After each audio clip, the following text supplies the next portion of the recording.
இன்னைக்கு விடிஞ்சா பேப்பரை திறந்து பார்த்தா பாலியல் வன்கொடுமையில பெண்கள் இத்தனை பேர் இறந்து போயிருக்கிறாங்கன்றதுதான் தலைப்பு செய்தியே. கடந்த 10 நாள்ல 19க்கும் மேற்பட்ட பாலியல் வன்கொடுமைகள்ல அந்த பெண் பிள்ளைகள் இறந்து போயிருக்கக்கூடிய அந்த கோரத்தை படிச்சா நிச்சயமா சொல்றேன், அந்த நாள் ஒரு முழுமையாவே அடையிறது கிடையாது. ஏன் இவ்வளவு குற்றங்கள் மலிஞ்சு போயிருக்கு? ஏன் இவ்வளவு குற்றங்கள் மலிஞ்சு போயிருக்கு? ஏன்னா இந்த ஆளுகின்ற அரசனுடைய அலட்சியம், ஆளுகின்ற திமுகவினுடைய அலட்சியம் மட்டுமல்ல, அவர்கள் திறனற்ற அவலமும் கூட. நீங்க அலட்சியமா இருந்துட்டு போங்க, திறனற்ற அவலமா கூட இருந்துட்டு போங்க, நாசமா போறது இந்த நாட்டு மக்களுடைய குடும்பங்கள், நாட்டு மக்களுடைய நிம்மதி, இந்த நாட்டினுடைய வளர்ச்சி, இது அத்தனையும் நாசமா போகுது.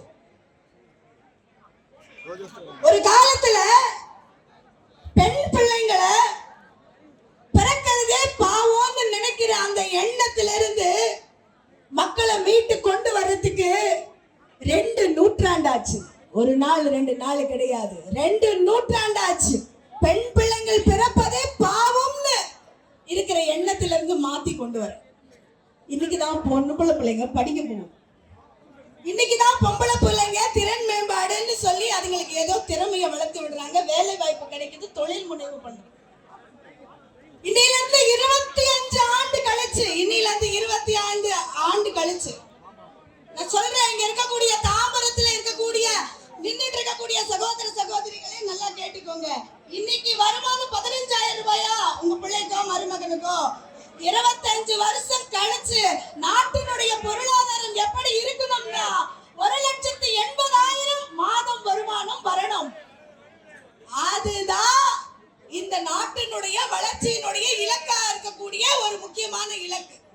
அப்படிப்பட்ட இலக்கை நோக்கி போகணும்னு சொன்னா 148 கோடி மக்கள் இருக்கக்கூடிய இந்த நாட்டுல சரி பாதி விகிதத்துல இருக்கிறது பொம்பளைங்க. 148 கோடி ஜனங்க இருக்கிறாங்கன்னா சரி பாதியா இருக்கிற பொம்பளைங்களுடைய நலனையும் அவங்களுடைய மேல இருக்கக்கூடிய அக்கறையும் அவங்களுடைய வளர்ச்சியும் புறக்கணிச்சுட்டா அந்த நாட்டினுடைய வளர்ச்சி கிடைக்குமானா சத்தியமா கிடைக்காது, சத்தியமா கிடைக்காது. அதுக்காக தான் பெண்களுக்கு இலவசமா கேஸ் கொடுக்கறாங்க, நேரமா சமையல முடிச்சிட்டு வேலைக்கு போங்க 4 காசு சம்பாதிங்கன்னு சொல்றாங்க.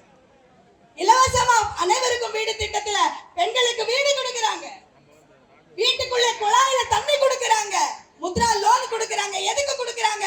இந்த பிள்ளைங்க படிக்காதா, இந்த பிள்ளைங்க வேலைக்கு போகாதான்னு.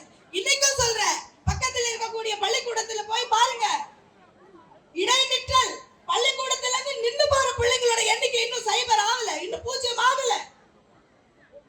இவ்வளவு தூரம் பொம்பளை பிள்ளைங்களை படிக்க வைக்கிறோமே, 43 விழுக்காடு பொம்பளை பிள்ளைங்க தான் வேலைக்கு போறாங்க. இதை விட கொடுமை என்னன்னா 13 விழுக்காடு பெண்கள் தான் தொழில் முனைவு பண்றாங்க. தொழில் முனைவு பண்ற கூட இன்னும் 87 விழுக்காடு பெண்கள் பண்ணல. இந்த சூழ்நிலையில பள்ளிக்கூடத்துக்கு போக முடியல, பல்கலைக்கழகத்துக்கு போக முடியல, பாத்ரூமுக்கு கூட போக முடியல, பாத்ரூமுக்கு கூட போக முடியல. பாலியல் வன்கொடுமை பண்ணி பொம்பளை பிள்ளைங்களை வெட்டி வீசிட்டு போயிடுறாங்க. இதே மேடையில 10 நாள் கூட ஆகல இதே வார்த்தையை நான் பேசி. விளாத்திக்குளம் முதல்வர் சொல்றார், மனப்பாடம் பண்ணி சொல்றார். மு.க. ஸ்டாலின் என்ன சொல்றாரு? மனப்பாடம் பண்ணி மக்களுக்காக தெருவில் இறங்கி நிப்பாரா. அந்த பொம்பளை பிள்ளை செத்து போய் இத்தனை நாள் ஆகுது, இன்னும் போஸ்ட்மார்ட்டம் ரிப்போர்ட் வரல. என்ன நடந்தது தெரியுமா சகோதரி? விளாத்திக்குளத்துல இந்த புள்ள 10ஆம் கிளாஸ்ல ஸ்கூல்ல ஃபர்ஸ்ட் வந்திருக்கு, ஸ்கூல்ல ஃபர்ஸ்ட் வந்திருக்கு. அந்த புள்ள 5 மணிக்கு பப்ளிக் எக்ஸாம் முடிஞ்சு வீட்டுக்கு வந்திருக்கு. வீட்டுக்கு வந்த புள்ள படிச்சிட்டு இருக்கிற பிள்ளைக்கு இயற்கை உபாதையை கழிக்க கொல்லைக்கு போயிருக்கிறான். 100ல இருந்து 200 மீட்டர் வீட்டுல இருந்து கொல்லைக்கு போன புள்ள 7 ஆச்சு வரல, 7 ஆச்சு வரல, 8 ஆச்சு வரல. பெத்த தாய் பதைக்கிற படிக்கிற பிள்ளையாச்சு 5 நிமிஷம் எழுந்து போக மாட்டாளே. 3 மணி நேரம் ஆச்சு, பிள்ளைய காணுமேன்னு நினைக்கிறான். தேடுறாங்க தேடுறாங்க, எல்லாரும் தேடுறாங்க, எங்கேயும் கிடைக்கல. எங்கெங்க போவாங்க? அடுத்தது எங்க போவாங்க? எங்க போலீஸ் ஸ்டேஷன் போனாங்க. போலீஸ் ஸ்டேஷன் போனாங்க. இந்த கம்மநாட்டி சொல்லி இருக்கிறா, அங்க இருக்கக்கூடிய ஒரு ஆளு போலீஸ் இருக்கா சொல்லி இருக்க மாட்டாங்க, உள்ளது ஒருத்தர் சொல்லி இருக்கிறான். இது லிமிட்ல இல்ல, இது எங்க லிமிட்ல இல்ல, இந்த கேஸ் எடுத்துக்க முடியாது, மகளிர் காவல் நிலையத்துக்கு போங்கன்னு சொல்லி இருக்கு. மகளிர் காவல் நிலையத்துக்கு எத்தனை மணி? நைட்டு 8:30 9 மணி. பெத்த வயிறு எப்படி இருக்கும்? பொம்பளை பிள்ளைய காணும், படிச்ச பிள்ளைய காணும், படிக்கிற பிள்ளைய காணும்.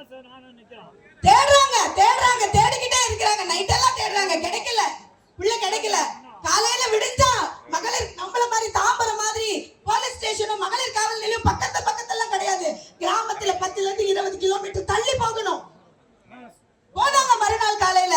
அங்க இருந்து ஒரு ஏட்டு அம்மா சொல்லி இருக்கு, எவன் கூடயாவது ஓடி போயிருப்பா, போய் தேடுங்க, கம்ப்ளைண்ட் எடுக்க முடியாது. கம்ப்ளைண்ட் எடுக்கல.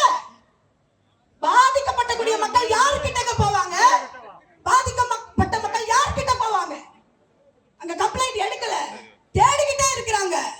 வீட்டுல இருந்து 100-200 மீட்டர்ல பாத்ரூம் போன பிள்ளைய காணோம். நான் சொல்றேன், நல்லா கேளுங்க, இன்னும் போஸ்ட்மார்ட்டம் ரிப்போர்ட் கூட வரல.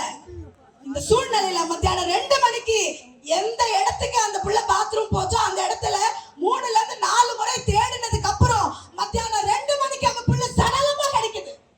அந்த புள்ள அந்த இடத்துல சடலமா கிடைக்குது. யாரு கொண்டு வந்து போட்டது?